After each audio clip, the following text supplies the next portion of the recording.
people are coming in. So we'll pretend we're having a private conversation right now. You could talk and not actually setting and see people trying to read your lips or something.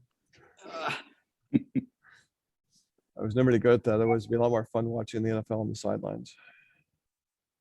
Yeah, there was actually a football game last night. They played the Hall of Fame game, so we're almost in football season. So I'm happy about that. You guys may not care. But, I'm happy. Fancy out there. Only marginally. That means you automatically can't like football, Pete? No, it doesn't automatically mean it, but it certainly strongly implies it. Okay. Well, what was it? The women's soccer didn't get gold. I was sad to see that in the Olympics, but I've watched some of the Olympics with some. It's been a weird Olympics here watching it. I haven't watched any. I haven't seen these shots of the empty stands. I suppose they're trying not to do that. That doesn't look good. If they. All right, Dwayne, why don't you go ahead and get things started? Okay. All right. Hello, folks. I'm Dwayne. I'm the science fiction fantasy buyer here at the University Bookstore. Welcome to our newest Zoom session. Tonight we are featuring Peter Brett, author of the new book, The Desert Prince. I hope that shows up okay. This is Pete's book one in a new cycle. In the Same World has the charmingly peaceful last little series you did of the Demon Cycle. He's in conversation with Terry Brooks, author of just a few books of his own. And maybe Terry will talk about his new book coming out in October, The Child of Light. And we'll do some Q&A at the end. Put the any questions you have in the Q&A box. We'll try and get to those either during the session or more likely toward the end of the thing. And of course, I have Pete's book in the store. Feel free to order one from us. And we'll be doing stuff with Terry later this fall. All right, guys, take it away. All right, Peter. Before we jump into talking about The Desert Prince, I just want to talk about for a minute something that you and I talked about before. This is the first time. This is not the first time we've done a Zoom experience.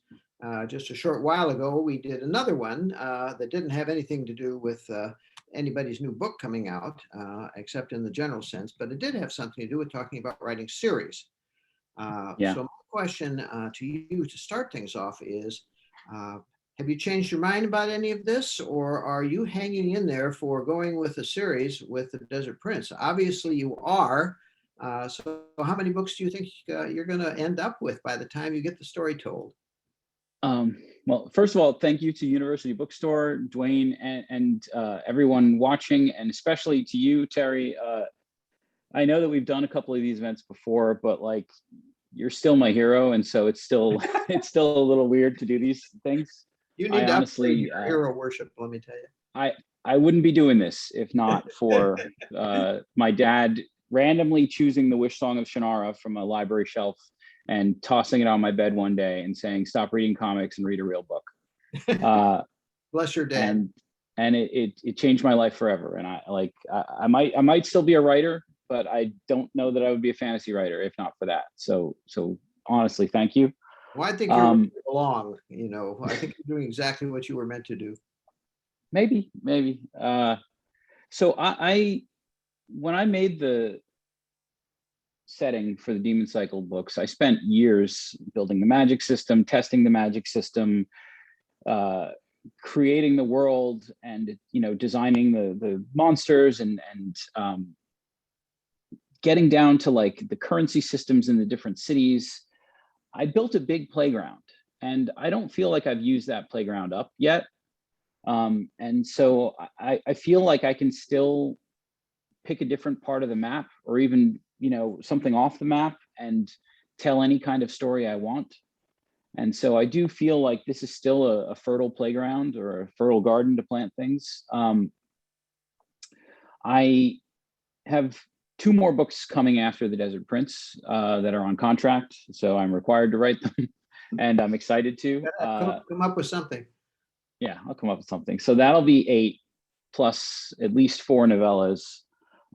After that, I am going to do something totally different. I have another complete fantasy setting that I've been working on for a couple of years, just in the background, tinkering with like a new magic system. And I'm really excited to do something that's a little different.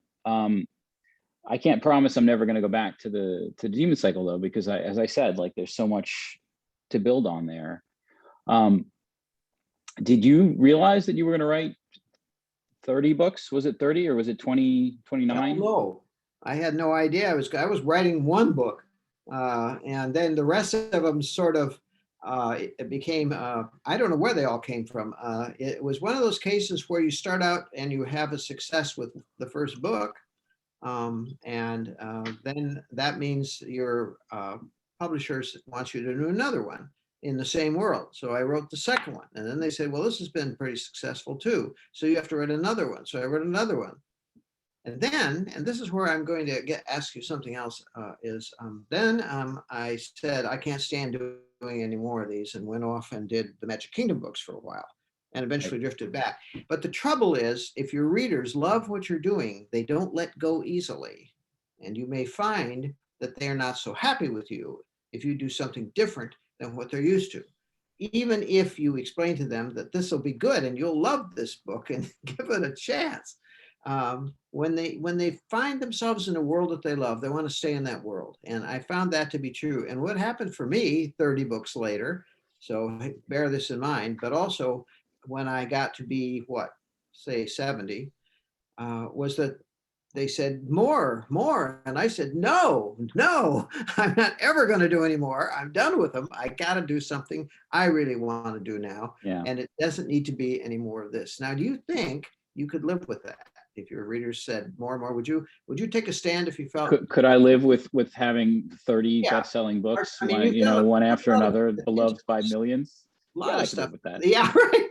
You put a lot into books and world, as you just explained. Hard to let go of that and just say, well, I've done enough. I think I'll move on and do something else. I'll create another world. And then you think about what that's going to take. And sometimes that is pretty daunting. Well, you and I have a somewhat similar approach. I think that as an author, I've had the benefit of seeing a lot of other authors write big series books and sort of taking what I liked from that idea. Even in the original Demon Cycle series, I would change point of view characters regularly. And I did that on purpose because what's interesting for me as a writer is to get into the heads of different characters and see the world through their eyes, and take the person you thought was a villain and show their perspective and make you realize, well, in their head, they're not a villain. And maybe even in your head, they're not a villain once you see the way they look at the world. And so I think of the Demon Cycle as character studies during this pivotal moment in history. And so each book would have a different focus character, and you'd still see the favorite characters wouldn't go away, but I would keep introducing new ones that I was interested in. And that kept me really interested. If I had just made all 5 books about Arlen Bales, I think I would have gotten fed up pretty quickly. And I understand this perfectly because I did something similar in that I knew I was going to get bored of writing about the same character right off the bat, because I don't have that kind of patience. But also I knew that if the time period didn't change in some way and the setting didn't change in some way, and the focus at least of that particular part of the 4 lands, that I was going to have the same problem with getting stale with what I was doing. Yeah. And I think you were smart to do this with the Demon Wars too, because they've stayed very fresh. They always feel like they're new. Yeah, I mean, your first 3 books, you shifted. Every book was a different set of characters, and it was generational, which is something that I've stolen from you with this new series. And then it was your second series where all 4 books were in the same time period, and then you did another jump after that. So it keeps it interesting. It keeps you from getting bored with it, and allows you to explore new things and have a new antagonist or have new protagonists, or change the magic a little bit, or change the technology levels. You went from sort of a medieval technology to airships. So those things can help keep it interesting for you. And so I did that with the Demon Cycle. One of the things when you're writing a big long series is you pick up baggage. You reach a point where every time your characters meet each other, they all have this history now. And so with each successive book, every time you put a couple of your main characters in the same room together, you have to remember who killed whose father, who slept with who, you know, like who, and it gets harder with every book. Just having a basic conversation when people have a ton of history, even if they don't have, even if they don't show all of that history in the conversation, you need to know it in your head so that they don't say something that counteracts what's already happened. I wanted to let go a lot of that baggage with the new series, but keep the things that I liked, like keep the magic system, keep some of the setting, but get rid of a lot of that character baggage. And so making it a generational change, similar to what you did in Shannara, I'm never going to call it Shannara, I'm sorry, Shannara. Leaves all that stuff behind, doesn't it? When you make that shift and you go to a different generation, you can basically push all that in as a backstory. And for the most part, it doesn't really impact what's happening going forward unless you want it to.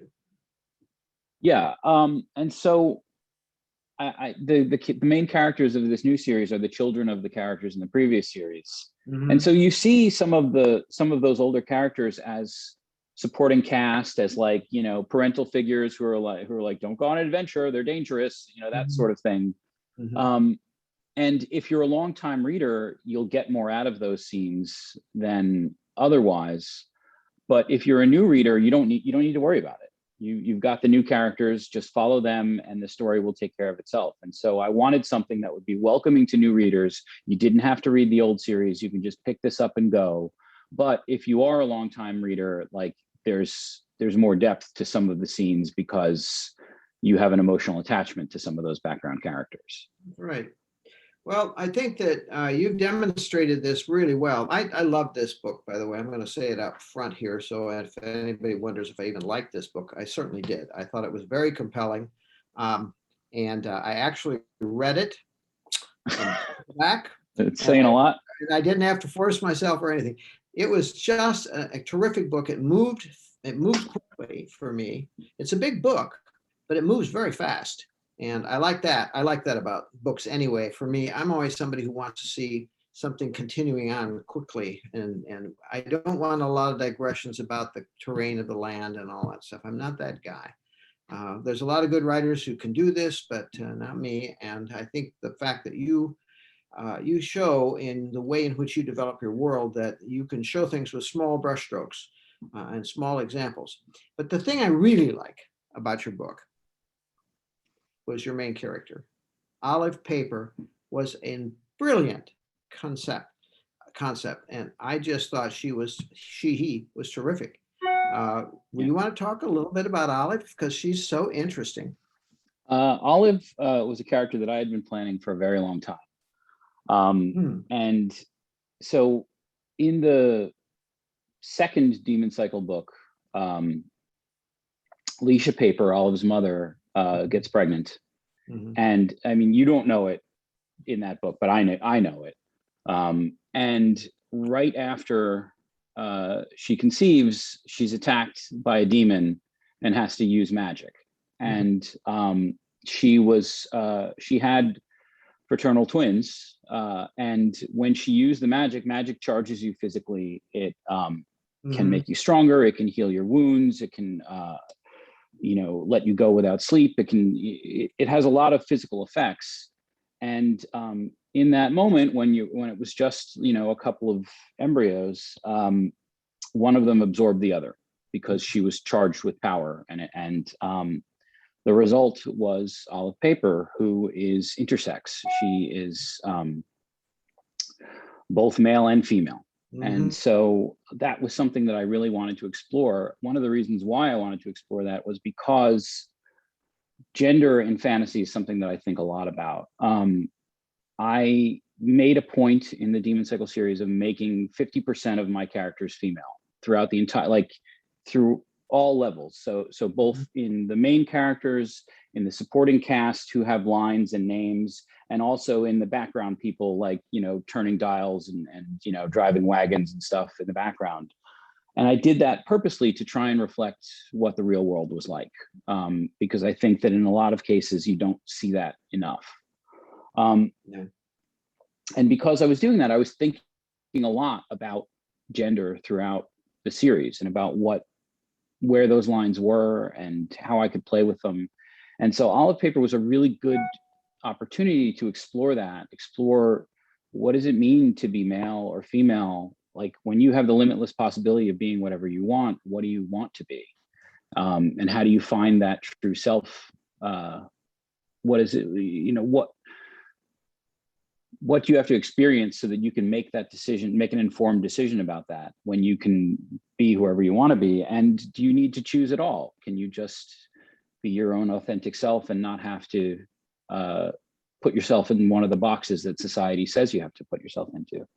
Well, And so that was, go on. not only that, but before we leave that particular subject, she's not exactly given the choice, given the fact that she is the scion of a royal family, and her sex and her position and relative to the other members of the family is very determinative of where she ends up going and what's going on in her life.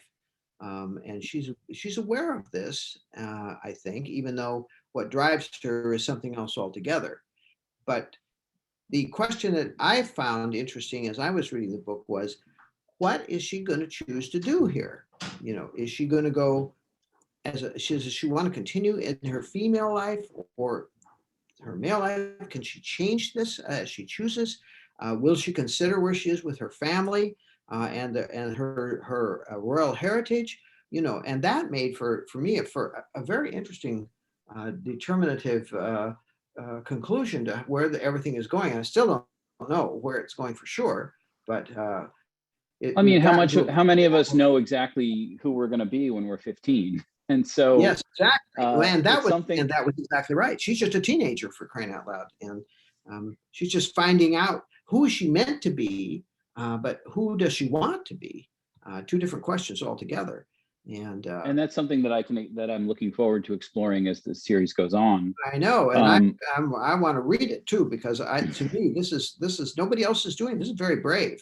Did you get any pushback from your publisher about this? I shouldn't put them on the spot here, but what the heck? You know, when I pitched the idea, I was fully expecting that there was a good chance that they were going to tell me that that it was just too out there, too risky.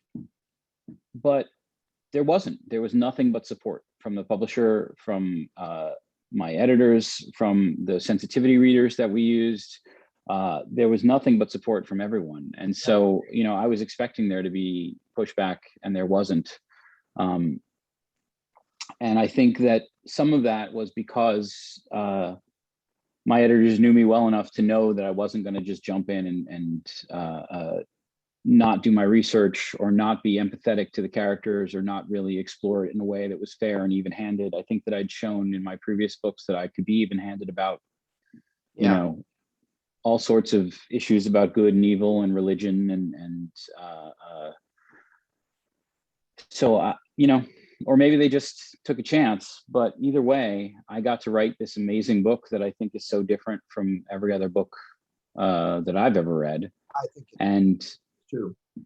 Gave me a chance to really think deeply about, you know, the lines that define our gender, our ideas of gender in our society. It's something that I think about a lot. I mean, also just raising two daughters who don't always want to conform, and like making a point of letting them know that they don't have to conform is certainly part of it as well. But I've really enjoyed that aspect of this book, and I think that the readers will too. Even in the reviews, I was sort of expecting there to be a wide variation, and there may yet be, since it's only been out for a few days, but all of the reviews so far have been really positive and said that it was handled in a way that was even-handed and good. So I feel good about it. There is some cause for concern within the publishing community about writing about something that maybe you don't know anything about, right? So if you're trying to write a story in which your main character who's important to the book is of a different ethnic persuasion or religious persuasion, there's a lot of this, well, what do you know about it, right? If you don't know about it, if you haven't lived it, you can't write it. which to me is, I'm always appalled that attitude is out there, because if you're a writer, you can write about anything. Yes, you have to, you have to be aware of the limitations that you might have, but to tell somebody they can't write about something, and I was just wondering if they were a little concerned perhaps about that, but it sounds like they trusted you enough that never was a concern. I mean, I think that like my editor knew that she could step in if she felt like I didn't handle it in a way that was proper. They could always have, at any point along the line, they could have pulled the book, but I submitted an outline. I made it very clear what I was looking to do. There was no illusions about it. I think that the people who are pushing writers to sort of stay in their lane, frequently do it. They're coming from a good place. They're coming from a place of minority voices being stifled. They're coming from a place of authors often making something up that doesn't reflect their reality, and being frustrated by that, and being frustrated that there isn't enough diversity in the writing community for all of those, for authentic voices to be out there, that it's not fair. And I get that. And I don't want to attack those people for feeling that way, because I think it's a legitimate way to feel. But that being said, if everybody only wrote about who they themselves were, well, that's how you get some really boring books. The beauty of writing, the wonderful thing about writing, is being able to explore situations that you've never been in, and explore, different types of people and how they feel and how they look at the world. And it can help you as an author look at the world in a different way if you do your research and learn how to see the world through somebody else's eyes. I think too, one of the things that, one of the reasons, No, I was just saying, I think too that we get some kind of a break when you're writing fantasy, unless you're writing about the modern world. You're setting a story in a different world, different place, different races, whatever, frequently. So how do you know how anybody is at that point? The idea to me is, if there's always been this concern about writing about Black people in a world where they always sort of seem to be cast in certain ways and never in other ways. But you look at some of the stories that are being written, and some of the films are being made, and they're not doing that portrayal that we're all familiar with, or any of those portrayals are doing. They're saying, oh, this guy's just like everybody else, so let's just talk about him or her like everybody else. And when you're doing fantasy, you have I think you have the ability to do anything you want to, because you're exploring what might be, not what is. You're looking at the possibilities in the world as it could be in a different world, or a different life, in a different situation. And that gives you a license to write about these things in whatever way you feel furthers the story and illuminates the characters.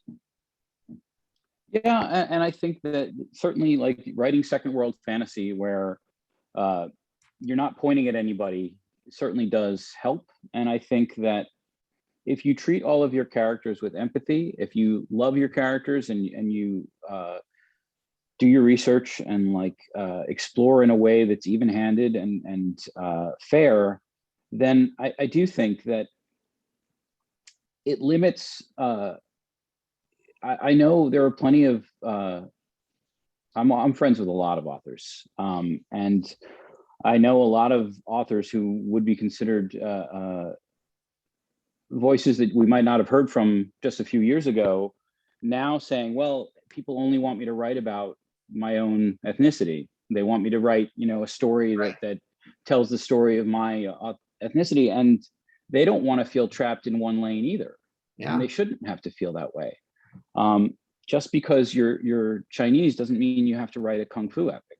You can if you want to, if that's something that you relate to and you want to speak about it, you can, but you shouldn't feel any more trapped in that regard as anyone else. So I just, when people don't agree with the choices that one of my characters make, I can be like, well, look, I made a made up person in a made up world feel a certain way or do a certain thing. And, the world is full of variety, even amongst specific groups. Yeah. Different people feel different ways about things. And so everyone is unique, and you can like or not like something. I'm not demanding that anyone like what I do, but I do try and be really even-handed and calm about it, and respectful to all of my characters.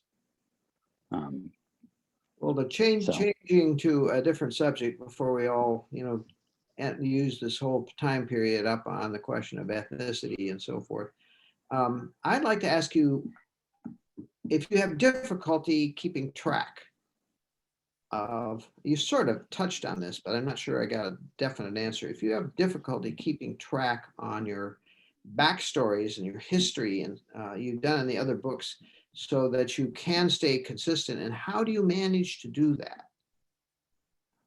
It's harder. It was harder than I thought. When I started this new series, I thought that I was going to be leaving a lot of that baggage behind. But the reality was that if you want to keep canon with what you've done before, there's still a lot of excess work to do. I have appendix files that no one sees but me, that are hundreds of pages long, that are just every person, place, or thing that I've ever made up, my ideas about, the currency system in this city, and the origins of this religion, and how it started out as this, and then it sort of developed into that over time. And timelines, I have a big timeline file that's just who was born when and what happened when, and it gets increasingly difficult. One of the mistakes, I don't want to call it a mistake, but one of the things they did in the previous series was one of the characters, Amon Jardir, had 15 wives, and all of them had a lot of children. And when you do a generational series, and the next book has all of those children in, they're all related to each other in really complicated ways. And that was one of the biggest headaches of this series, was just explaining how these people are related to each other. Olive Paper's best friend is her aunt, who is 3 months younger than her. And, her sort of nanny and protector is her sister, her half sister, but is way older than her. And we put in a little family tree in the back of the book just to help out readers who get a little confused by that.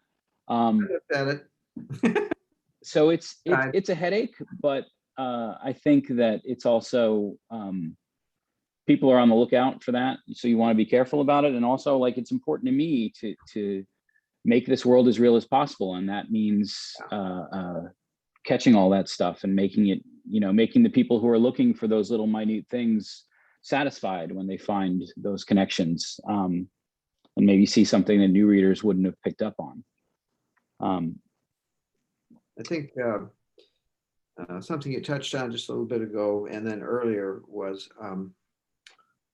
that so much more than what goes into your book, that the readers so much more. They don't need to know this, but they need to feel that you know it. Yeah. And that if they ask you the question, you will be able to answer it. I have a good friend of mine that's a writer, works in mysteries, and she always tells her people she's talking to about what she does and so forth, that she knows 75% of what she knows in every book doesn't get into the book. It's just that there's all this backstory that informs and illuminates for her what needs to go in there. And she needs to offer up evidence that she's got that knowledge without actually revealing it for pages and pages and pages of boring text. And that's a neat trick. And I'm sure you must struggle with that sometimes too. Like you feel like, well, maybe I should put this in, and yet it feels like it's slowing the story down. The last thing you want in the story is a big block of indigestible text that tries to sum up something really complicated that isn't really that essential to the story. I try and trim all of that stuff down. Even though I write really big books, I like to keep the story active. I like to not get weighed down in explaining things that have gone before, or giving too much detail about.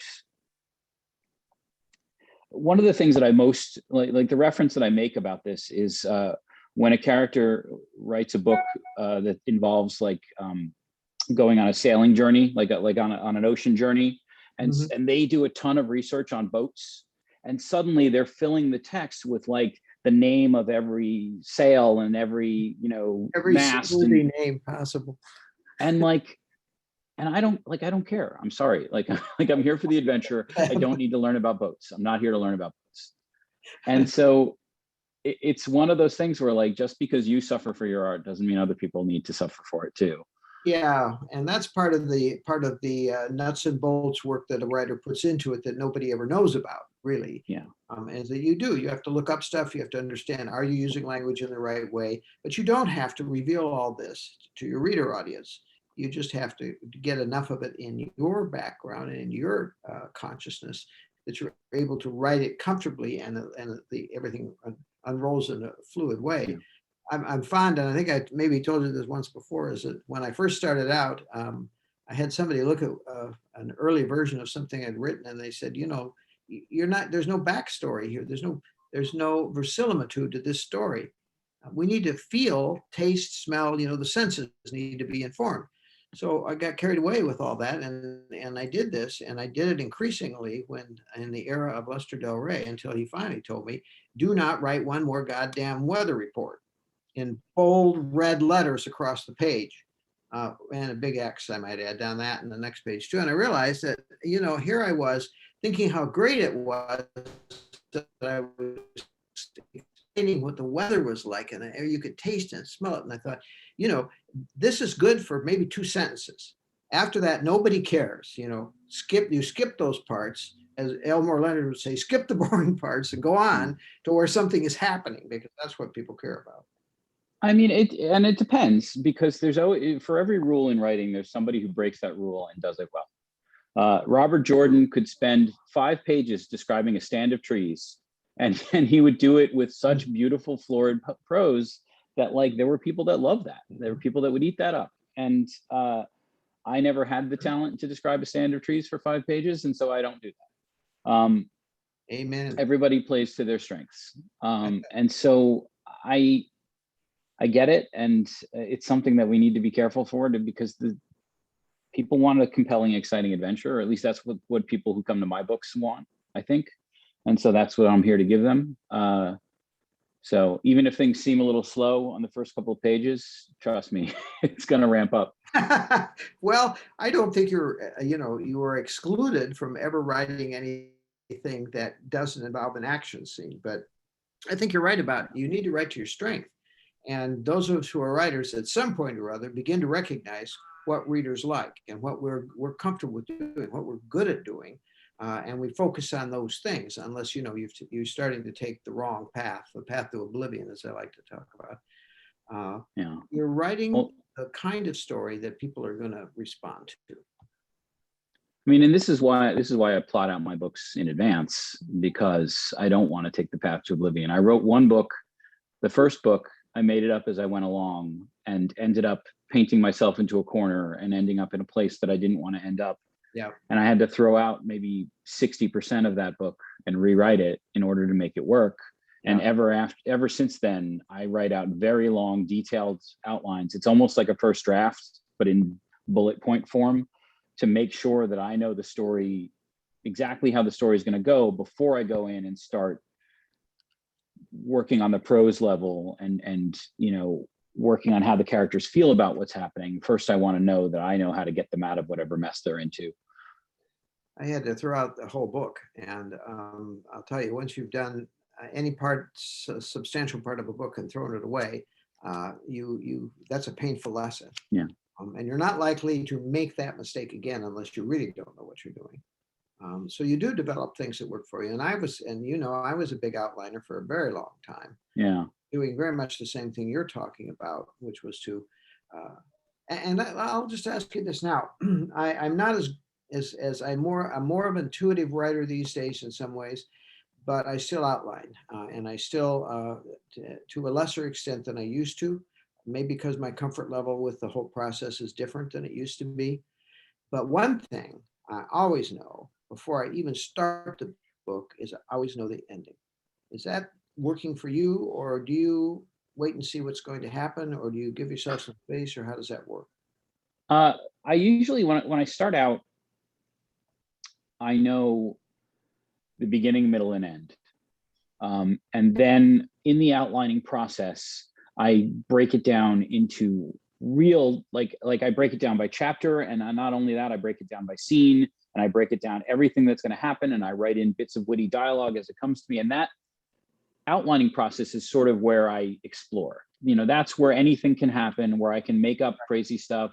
I could decide to change the ending. I never do, but I could. Or I could pull apart huge parts of the book by only taking out like a handful of bullet points. Yeah. That's where I really do that exploration phase, where it's exciting. I still feel like I'm making up the story as I go along. I don't know everything then, but by the time I'm done with the outline, now I have like a rock hard skeleton that I can start slapping flesh onto. And that's the prose phase for me. So it's almost a first draft, because my outlines are 150, 200 pages of bullet points by the time I'm done with them. Even given all this, do you ever reach a point in a book where you say, this is not what I want to do after all? This is not the right thing, and I have to change it, even if it costs me, a chapter here or a total change of the. Do you then evaluate it and see whether this is something worth doing, or do you really stick without exception to what your outline is? If you have a better idea, you always need to be prepared to go with the better idea. Okay. You should, like, if you ever have a better idea and choose not to use it, then like that's on you. And so it happens once in a while. Usually, because I outline in such detail, I have those moments during the outlining phase where I say, oh, this chapter isn't working, and I toss it. Or I say, oh, like this is out of character, and therefore like all of the stuff that I'd planned after that needs to go. It's very rare that happens when I'm writing prose at this point. Although there have been a few real moments in the previous series where the whole plot would hinge on a character doing one thing. And then when I started writing it, the character's like, I'm not going to do that. That's not me. And then you have to go and pull out all of those other threads and fix it. Yeah. That's, part of the writing and editing process is doing that. Yeah. You always need to be prepared to make things better. You always need to be humble approaching your work and realize that you're not perfect and you can always make things better. I try to be, at least. We all try our best, right? Yeah. Can I ask you how long it took you to write this book? This book or first draft, or I've been pretty consistently delivering a book every other year. My books are a little bit longer than yours. Most of them, they average 250, 260,000 words. Yeah. And so every other year I've been pretty consistent. This most recent book took longer than that. It took 4 years. Part of that was just needing a recharge after finishing the last series. Like I turned in the core, the last book in the Demon Cycle, the day before my daughter was born. And so I needed both, like, the time to be a new parent, but I also needed a recharge, because ending a series and sticking the landing, as you know, is hard to do. It takes a lot out of you. And creatively, I needed some time to build my energy back up. And then I needed to look at the world that I designed and redesign it for 15 years after the climax of that previous series. I didn't want to do anything to negate the sacrifice or the success or the changes that happened in the world after that first series. And so I had to build off of those things instead, and then sort of create a new time of troubles for the new characters that didn't take away anything from the previous series. I want people to still be able to binge that first series and feel really satisfied with the ending, feel like it ended where it needed to. Yeah. So it took me about 4 years to put this one together. Plus the pandemic held things up a little bit. And in my arrogance, I decided to change to first person instead of third person. Oh, that's the worst. Yeah, I've had that. I thought, like, oh, it'll be fine. Like, I've read plenty of first person books, and it's a different animal. And I ended up turning in the first draft of the book, and my editors were like, "This is not your best work." And In kindly words. and the secret was my Trisha Narwani, my editor, spelled it out. She's like, in third person you show don't tell, and in first person you tell don't show. And once she said that, like, I had this epiphany where I was like, oh shit, I need to rewrite this entire book. And so I didn't change anything about the story. I didn't change anything about the plot. I didn't, like, the chapters were all the same chapters they were before, but on the sentence to sentence level, I had to change the flavor of the language to better reflect that insight. And the resulting book, I think, really paid off because it really shows it's so much more personal than it was in the first draft. So much more like you're really in the heads of the characters and really feeling what they feel in a way that you didn't when I was showing rather than telling a lot of stuff. Yeah, that's pretty important. I think you need to feel like you're right next to that character. You need to identify with your main characters in some very visceral way. I was just thinking about, there are some writers in our genre who have tried doing a mixed bag of swapping perspectives from one character to another, but which I don't have any problem with at all. But what they've done is they've done one of them in first person and the other in third person. And for me, that's very jarring. I feel like the continuity is broken up at that point.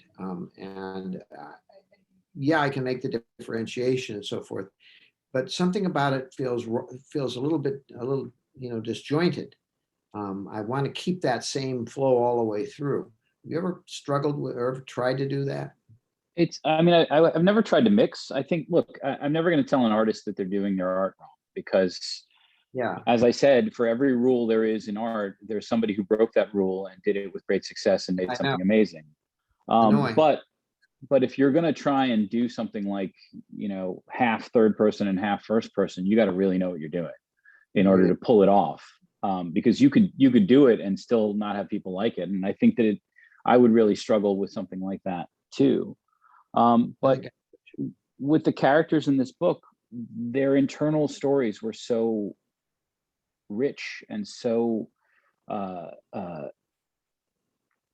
important to tell and difficult to tell in a showing way. You had to tell it through an internal monologue. Yeah. The other main character in the story, Darin Bales, he's born with sort of like his parents had superpowers from using magic in the previous series. And I don't know if you're familiar with this, but sometimes magic can pass down a generation and mutate a little bit. I've heard. And so he's born with these incredibly powerful senses. He can smell like a bloodhound. He can hear like a bat. He can see like an eagle. And so when he interacts with people, there's this flood of information to him that is overwhelming. Somebody will be saying something to him and he'll be smelling what they had for breakfast and hearing their heart rate and knowing they're lying and, just trying to puzzle out all of these bits of data that he's getting. And it puts him out of sync with everyone he deals with because they're dealing with him on one sensory level and he's operating on a completely different sensory level. That was something that I really wanted to explore, and there was no way to explore that in third person. It needed to be in first person so you could really feel what he was feeling and feel the level of disconnect that, sometimes it's frustrating for the other characters that he's out of sync with them. But when you see it from his perspective, it makes total sense. And that was something that I felt could only be done in first person. And so I decided to make that shift for this book. But it was more difficult than I anticipated. Sometimes we writers just jump into something thinking it's going to be fine, and it ends up being a lot more work than we anticipated. What I find true is that if you start making that shift, I sometimes forget where I am as I'm writing the story, and I'll stay in first person rather than third person, or I will stay in the perspective of that first person with the other person, where I shouldn't be doing that. But I shift into the one frame of thinking, and trying to go back the other way proves to be a little more difficult than I thought it was going to be. Yeah. There's ways to do it. Yeah. You're supposed to, oh, I was going to say, there he is. I was going to say it's about time for questions because we're 45 minutes into this. Yeah, I So didn't I'll want to just- cut you guys off, but I was going to say, Terry, before we get any further, you should be careful about saying never, never, never, never, because I remember Ursula Gwynn, I used to give her a real crap about the final book of Earthsea. It was on her book, and say she wrote 2 more of them. So, Yes. Peter, first up, might as well go down the cycle order here. I know you hate this kind of question, but they want to know what's your favorite book of the cycle. Oh man, I don't know.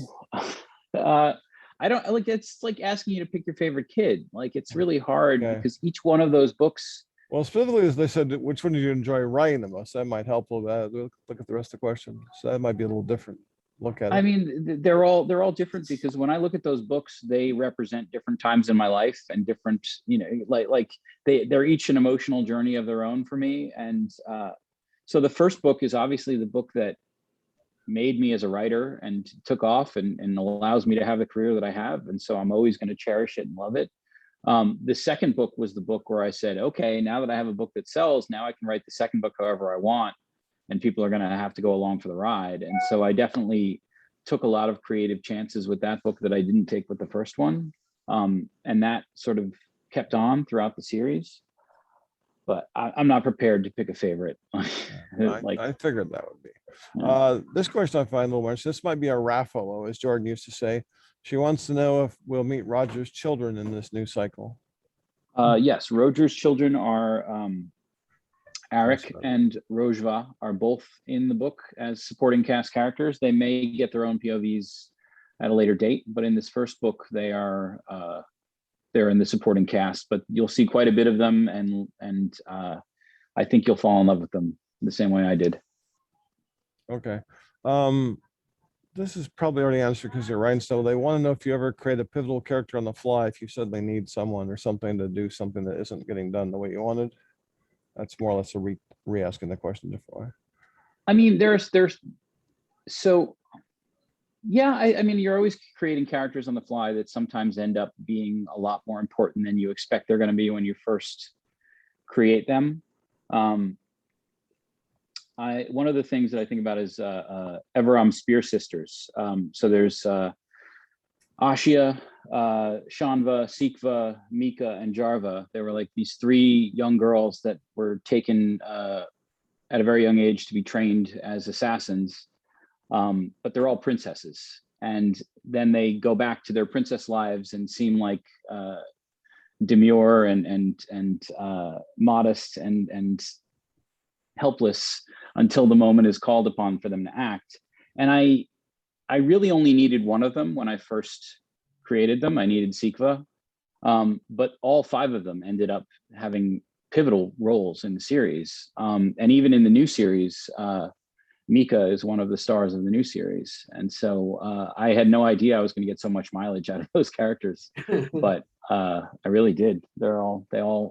Each one of them made a big difference. Well, the thought that occurs to me is sometimes I'll start reading an author's work and the character is like, and Terry has always been a master. This character shows up and their job is basically just to take the bucket of water up the hill and then they're gone. And I thought that was the case in the Great Keys series, the quartet he wrote. And the character I thought was just a little bridge character was like one of the 3 main characters in the whole quartet. But at first I didn't see that coming. It was a nice little surprise. Do you try and sneak something like that in sometimes? Sometimes a character charms you and then you keep them around because they charmed you, and then they end up filling a gap in the series that you didn't even know was there. Okay. Let's see here. This is for both of you. They want to know if your key characters are locked in during the planning process, or do you this is more or less the same question, kind of redone. Hang on. Sorry. That was just a rebuilding of Terry. Do you ever pop in a key character that you weren't originally planning to, a pivotal character later on? No, but a supporting character can grow into a more pivotal character. Almost never do I add somebody after I've started, but I will take a supporting character and increase their role because it just seems like they need to have more space and more dialogue in the book. Did you originally think Al-Anon would be around for all that? No, well, he wasn't around for that long. He was dead by the 3rd book. So the Druids, I always know that they're living a very precarious existence because of the work that they do. So, none of them stick around too long. Well, he's not around full series, but it seems like his shadow sort of hung over the other guys the rest of the way through when I was reading them. Yeah. Peter, they want to know if you have any say on the or working with much of the narration for the audiobooks they do. So I meet with the director of the audiobooks. They usually send me a list of words they want help pronouncing, and so I'll record myself saying a lot of the names. I, with this current series, like I did get to have a say in who the narrators were. I think that whenever you change narrators, there's always people who are going to be frustrated because this narrator pronounces this or that differently. And sometimes people don't like change. But I think that in this case, because this book is first person and the characters are much younger, shifting the narrators to match that was the right choice. And I think that hopefully the readers will feel the same way, that it's a much more personal book. My original narrator, Pete Bradbury, is amazing. I saw him on Broadway in The Elephant Man, and he was fantastic there too. And it had a real sense of like your grandfather's reading you a book by the fire. And it was amazing for that first series, but that first series was in third person. So one person could do that. This other series is more personal. And so we felt that it was a better fit to have voices that match the characters a little better. I think about this a lot, especially in fantasy and science fiction, where you're often creating the world, the kingdoms, and all the races and the names. And it must make some of these audiobookers a little crazy if they're not experienced enough. They've suddenly been going like, there's John Le Carre, and suddenly we're doing, Word in the Void. It must be a whole, well, actually, the Word in the Void wouldn't be as bad. But I was thinking about it because years ago when we were open at night, I was working on stuff. I listened to the BBC America Hobbit.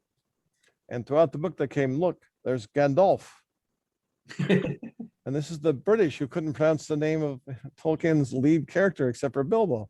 And it made I found out maybe 7 years ago that Terry pronounces it Shannara and not Shannara. It's hard and to switch. I still haven't processed that.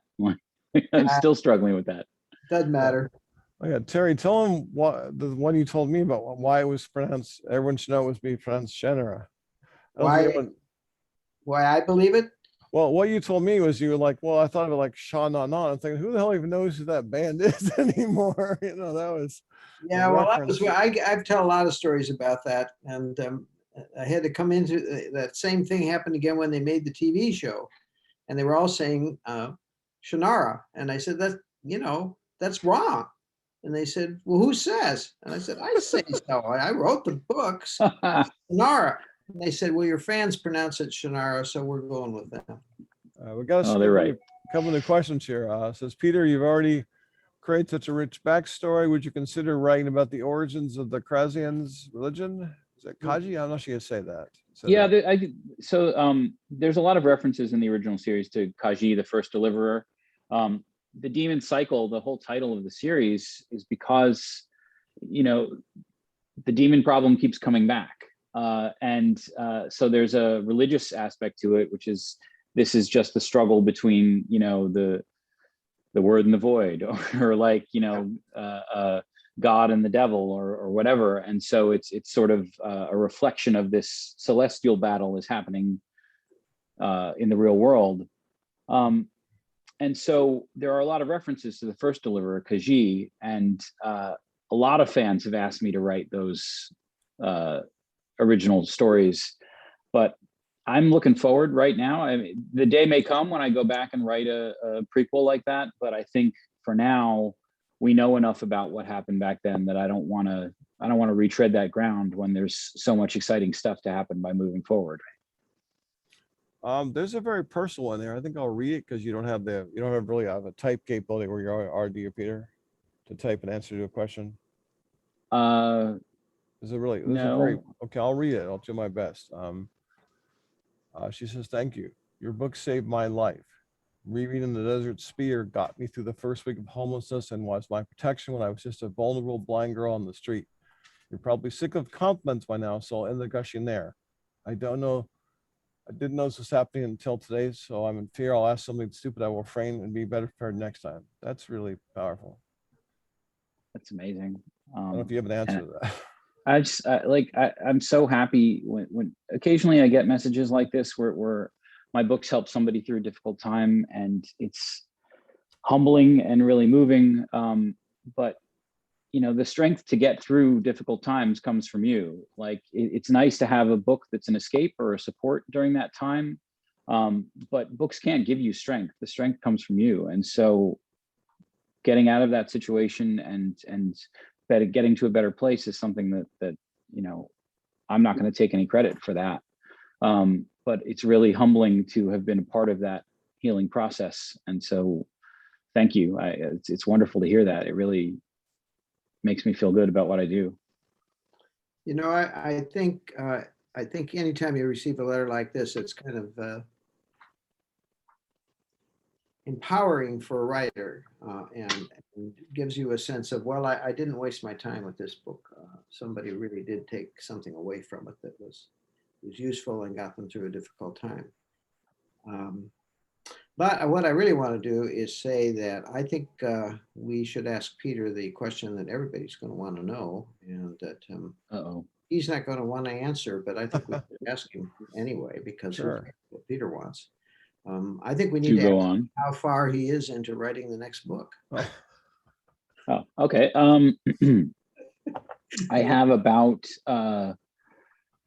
150 pages of outline done, and I've written 2 of the chapters in prose. So usually by the time the outline is done and I start writing the prose, it moves along at a fairly steady clip. So my plan is to go back to a book every other year. And so this book is coming out in 2021. So around 2023, there should be the next one. I write big, long books, so it'll be a long, satisfying read, but it does take me a while to do it. So I appreciate people's patience. I will not, your faith in me will not be misplaced. I will get it out in relative short order. There won't suddenly be a 10-year gap between my books. You don't go to go. Terry's just bitter because he's had too many events here where people will come in the day the book came out, and the day after, and they say, well, I've read the book already. When's the next one coming out? I've been getting that this week, and it's been making me nuts. Just like, I actually think Peter's answer was better than I thought it was going to be, because I thought he was going to say, what are you talking about? I haven't even started the next book. And here he has, in fact, moved right along with it, which is what you should do, because, you know, once you get yourself moving, you kind of want to keep it going, even if it does take 2 years or whatever. I haven't seen him in years, but Terry, you remember Dave Duncan, right? Have you seen him in a while? Oh, yeah. Dave would make them really happy, Pete, because he would turn in a quartet all done all at once with the first book. So I he don't would know just how publish anybody it. does. Hell with that guy. I know it. I feel about it too. Okay, But Terry, you put out a book a year consistently for a long time. And I remember I used to go to the bookstore right before, like, I would go away to college, and like consistently, like every September there was a new Terry Brooks book, and I would get it and like throw it in my bag and then go away to college and savor it. So like it was nice being able to depend on that. Like your grades were so poor. Yeah. Okay, we should probably just. You're not wrong. Let me ask one more question. We're going to run out of time here. Okay, they want to know if either of you can recommend a new fantasy book that you've read recently. Yeah, I can. Terry, you want to go first? Oh my gosh. Well, without recommending Peter, of course, in this book, I was very impressed with Naomi Novik's book called The Deadly Education. And the next one is coming out actually sometime. I think it comes out in September next month, a month before my own, which is, I don't know if that's good or bad, but in any case, I think people will want to get into that series. The other book I read was, I'll get this wrong, but I think it's Hummingbird Salamander or how, whatever. Jeff Vandermeer. Jeff Vandermeer, I loved his Southern Reach trilogy a great deal. I thought it was a terrific story. I didn't like the next one very much, but this new one is terrific. He's back to me the form that I enjoyed in the first series, and I really like this book. I don't know what I was expecting. It's kind of an eco-terrorist book, but it's a lot more than that and difficult to define. I thought I was going to get into it and struggle, and I did not. I just read it through so fast. I couldn't believe it. So that's what I'd recommend. What about you, Peter? So in science fiction, I just finished last week. I finished Andy Weir's Project Hail Mary. That book is fantastic and has a lot of the same magic that The Martian had and what made The Martian so great. I love that. I also, prior to that, I finished Rebecca Kwong's Poppy War series. So the first book is the Poppy War, fantastic series, absolutely worth reading, worth your time. And also Evan Winter's Rage of Dragons and the sequel Fires of Vengeance is out. The third one isn't out yet, but those books made me feel like a kid again. It really, like, I can't remember the last time I was so swept up in an adventure story. So those are 3 good recommendations right there. I could go on, but yeah, we're already over time and Yeah. I've got to get yelled at. Peter, thanks a lot. I wish I could hang out with you in person. We'll have to work on that. And thank I'll you get for up there soon. taking the time to talk with us, Peter. Terry, I know you're down in Oregon instead of across the city these days, which is too bad, but at least we can't go drive over and knock on your door, I guess. Yeah, well, I'm sheltering in place down in Oregon, so that's my excuse for being down there. Thanks a bunch, you guys. Thanks to all the folks for attending and watching and asking questions, and we'll hope to see you all soon. Thanks a Yeah, lot. thank you, everyone. This has really been amazing. I appreciate it so much. With you, Peter.